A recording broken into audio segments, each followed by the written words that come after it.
Hi, I'm Frederick Reginald, and I'd like to read one of my short stories for you. It's from a book you'll find on Amazon titled That Note from La Jolla. The title story is a novella, but the story I'm about to read is one of the 7 stories also in that book, and it's called The Folk Mass, which takes place in the Catholic Church you see pictured. The story is in the first person, and the narrator grew up in Memphis, Tennessee. He still has a noticeable vestige of his background in his speaking voice. I'll read now. We lived down at the tail end of South La Jolla, and St. Bridget's Catholic Church is only a few blocks away in the Pacific Beach. They call the 5:30 p.m. Mass on Sundays the Folk Mass. They really don't have a formal choir, and instead of the organ, they got musicians who play the guitar and the flute and the piano and the bongo drums. 2 or 3 singers lead the congregation in songs. Those of us who go there find it a nice change from the usual stuff. It ain't formal at all. You'll hardly see a man with a tie on, and some females even wear shorts. It's a far cry from what you'd see at church when I was a kid. Of course, I'm in my late 80s, and I was a kid a long, long time ago.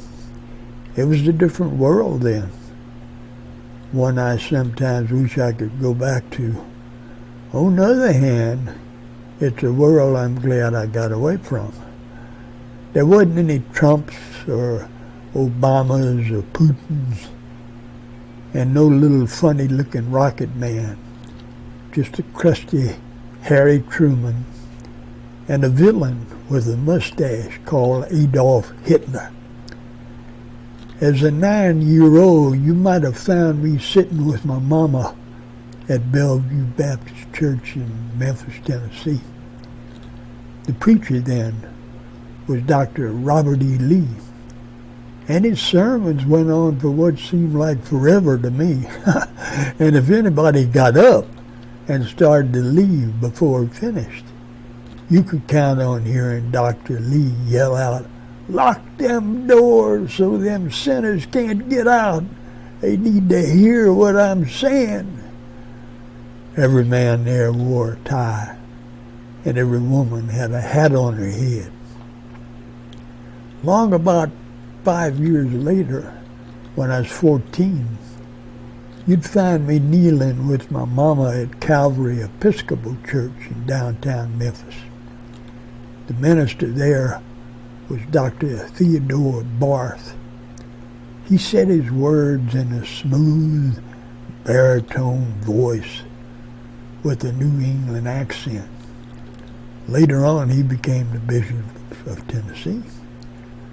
I went through the confirmation process and became an Episcopalian as a teenager. My wife's a Catholic, and after marrying her, I became sort of a make-believe Catholic, not officially converting, but participating in communion and considering myself a Catholic, and praying to God He won't punish me for doing something like that. The parishioners at St. Bridget's, dressed in everyday clothes, nothing fancy, but you could almost feel the presence of the homey Holy Spirit. Mass was over just about on the dot at close to 6:30 p.m.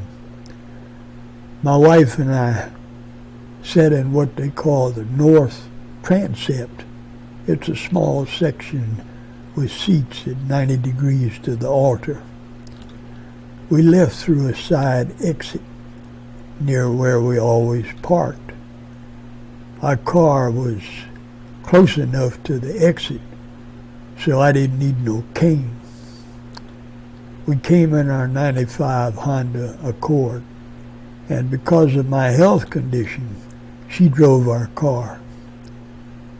After leaving the parking lot, I could tell that my wife wasn't driving in the direction where we lived.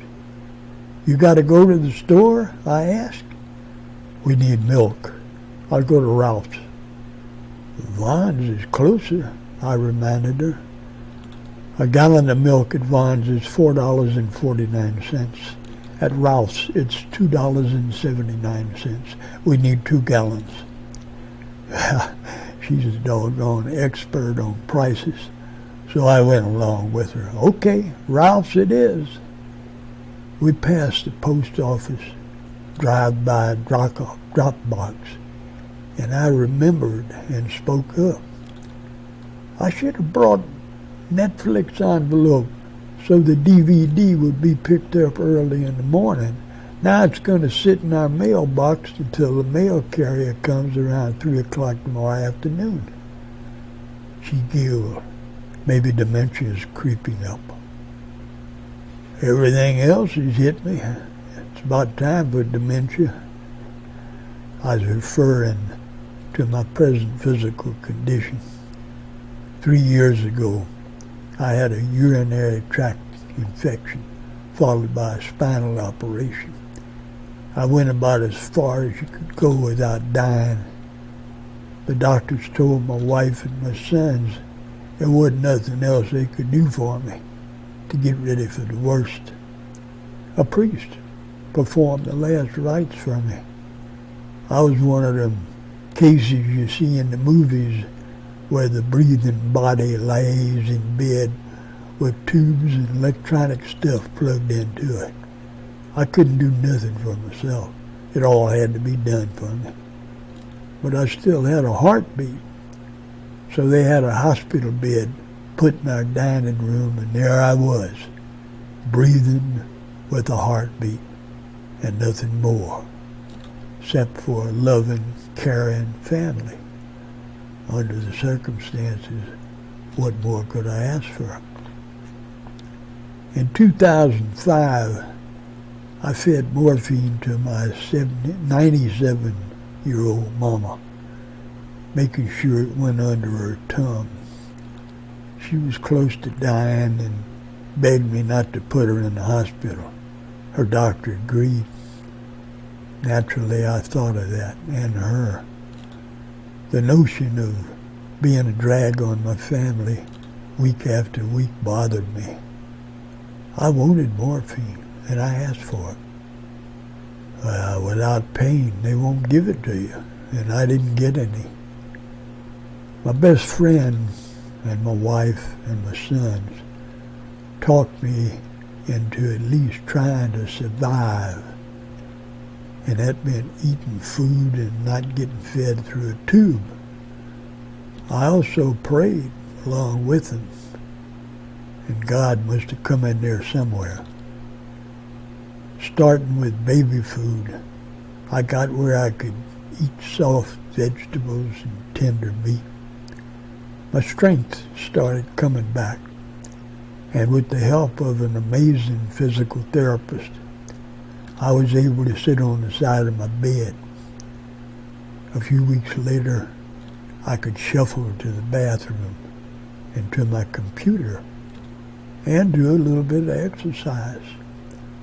I'm not by any means well now, but I can get around, climb into our car with my wife, and go to Mass on Sunday afternoon, even with a catheter tube up my penis. That's what I meant about everything else hitting me. So why not dementia? We made it to Ralph's underground parking lot. As we rolled down the ramp, I reminded my wife to turn on the headlights. I remembered that. She drove to the far side of the lot, the part that's next to Grand Avenue, and found a space next to a pickup truck. I made sure the windows in our car were down before she turned off the ignition so I could get plenty of air. As usual, I eased the back of my seat to a more comfortable position and prepared to wait for her to come back with 2 gallons of milk at a cheaper price. She promised not to take too long. I noticed she left the car keys in ignition. She always gave them to me because I asked her to. I read about several incidents of carjacking in this area. The weekly local newspaper called the La Jolla Light had a crime report section that showed this.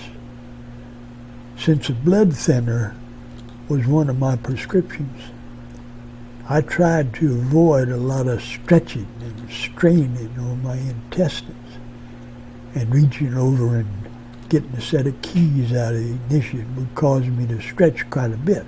So I skipped it and relaxed. She'd only been gone for a little while when I saw a shadow on my side of the car. Maybe the driver of the pickup truck, I thought. But nobody got in the pickup. I bent over enough to look in the mirror outside my door, and I could clearly see the part of a man's body. He was standing behind me, and I could see a knife in his hand. There wasn't anybody in sight, so I had to think real quick about what to do. I was kind of surprised myself when I heard the words come out of my mouth. "That's you, baby? You can give it to me through the window, and I'll put it here on the floor next to my feet." I put both hands up to the window as if I was ready to take something from my wife. His hand moved back and forth on the outside of the window. I hoped he caught on. If he did, I'd guessed what he'd probably do next, and I was right. He reached inside the car with his hand, acted like he was going to hit me. His hand came close, but it didn't touch me. I stopped myself from flinching.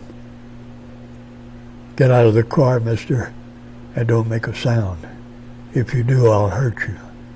The keys are in the ignition, and all I want is your car, not you, not your money." I moved my right hand in front of me, like a blind person might do. "My wheelchair's in the trunk," I lied. "Get it for me." There wasn't no wheelchair. "Listen to me, man." His voice was gruff and uneducated. "I'm a 3-time loser, and I ain't going back. You were able to get in this car, you sure as hell can get out. Just stand here long enough for me to jump in your car and drive off. You can lean against this pickup truck. There's no alarm on it. If you give me any trouble, I'll drop your ass. You won't even know what hit you." "I don't want to do that. Here." He opened my door. "Get out here now. I ain't got no time to waste." He evidently put his knife away because I didn't see it. "I need a little help." I put my hand out to him. "I can't see." Strange thing happened then. But all of a sudden, I started thinking back to some martial arts moves I read about as a kid in the Navy. I never took any classes in it, but I read a little bit about it in a magazine or somewhere. The images zipped through my mind. I could actually see the photos in my mind from the 50s. One was to curve the palm of your hand and stiffen your fingers so that your hand was sort of like a spear. The idea was to jab that hand spear deep under the rib cage of your enemy. You had to do it with a lot of force to make it work. and maybe kill your enemy. The other move was with the karate chop, starting from your chest area, to jab the side of your hand against the bottom of your enemy's nose, just over his lip. Either one of these, if you did them right, could knock out your enemy or even kill him. I was going to try to do both, one after the other, real quick, starting with the hand spear. Getting up and standing and making it look hard wasn't no act. It was what I had to do, alone or with my wife. I made it look even harder, though, trying to get his full attention on my standing up rather than what I was about to do to him. He was wearing only a t-shirt, so that helped. Just as I straightened up as much as I could, he turned so that he was looking right at me.